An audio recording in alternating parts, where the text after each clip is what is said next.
Oh, good evening, and hope your day has been good. Awesome.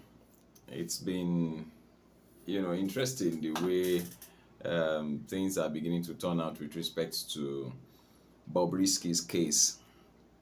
Me myself, I did surprised said the guy they come from prison looks very chubby and all of that. Well, or correctional center, the way it is being called now.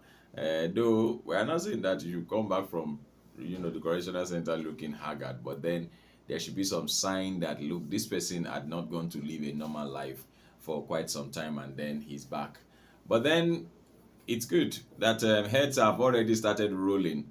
I was able to connect and see that on Aisha Yesufu's page that heads have begun to roll, um, which I believe are rolling because this thing went viral. And I want to say, well, maybe unequivocally, or also say that I hope it is not sounding premature that you say thank you to the person who actually released that audio of that conversation, where everything started from.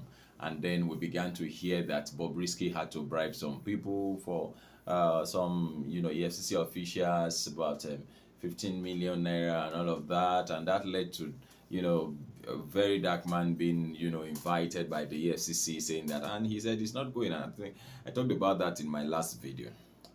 But today I'm hearing that senior prison officers, have been suspended, because of this particular matter. And afterwards, there had been interviews, granted by senior prison officers saying that they kept Bobrisky in a special ward for reasons that were clear, which they highlighted as him being even though he said he is male, but then he had the body of a female, and then so they felt that look, there are other people who are actually in the correctional center who are also, homosexual and all of that, who will probably get carried away by his looks and all of that. So even though he's a man, he can and carrying the body, the physique of a woman, he will most likely draw attentions, which the prison officers claim to be their reasons why they kept him in a special ward. Bobrisky said there have been reports also that he only spent about 3 weeks in prison, really, and that every other thing was arranged. Well, I'll not say categorically that that's outrightly true, but then there's nothing that is impossible. Do you understand? There's nothing that is outrightly like, oh, it's not possible. It's possible.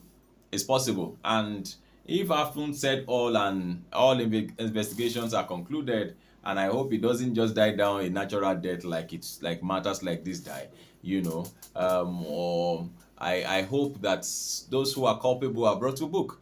You understand? And that things don't continue when somebody is supposed to serve in jail time. And the truth is, it all begins with our leadership, and that's the truth.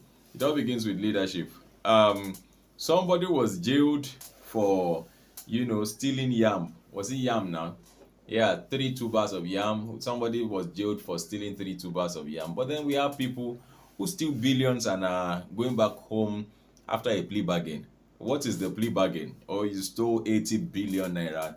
You come back and say, look, I have 25 billion naira to return. And then you say, okay, that's okay, you can go home. In other words, you can go and enjoy the rest.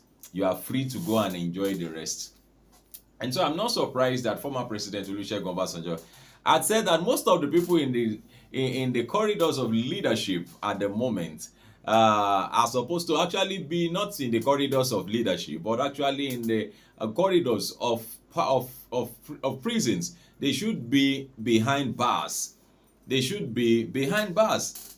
Nigeria has gotten so rotten that we are where we are today, and we don't even know where we're going tomorrow. We don't even know where we're going to be by tomorrow.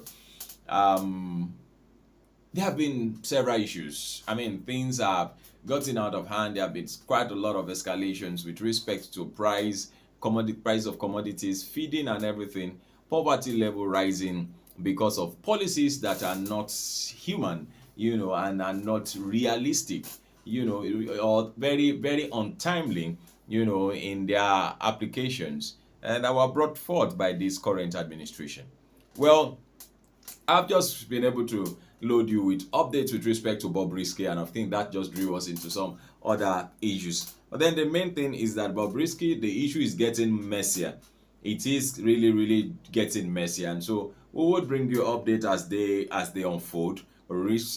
As at the moment, a senior prison officer have been suspended, and of course, I believe that investigations are moving on. I believe that the EFCC guys that handled Bobrisky's matter, his case, and is this a mix if they mix and say her case or his case, her case, you know, should be investigated and actually made to tell us what really, really happened with respect to the case of that young man or young man, woman. Well, it is serious matters here at Onif TV. Don't forget to share your opinion, drop your comment, make them simple and civil, and help us to get out of this country that's where you do just anything and anything can just go, we just sweep it under the carpet and all of that. And I don't mean that you should help me to jackpot. I'm simply saying that help us to get out of this mess. Let's see to it that we have a beautiful and a new Nigeria. Please don't forget to subscribe if you haven't done that, so that you can get notified whenever we drop new videos. My name is Olukunle Browns, and of course I expect and pray that you enjoy the rest of your day. Don't forget to share this video with others. God bless you.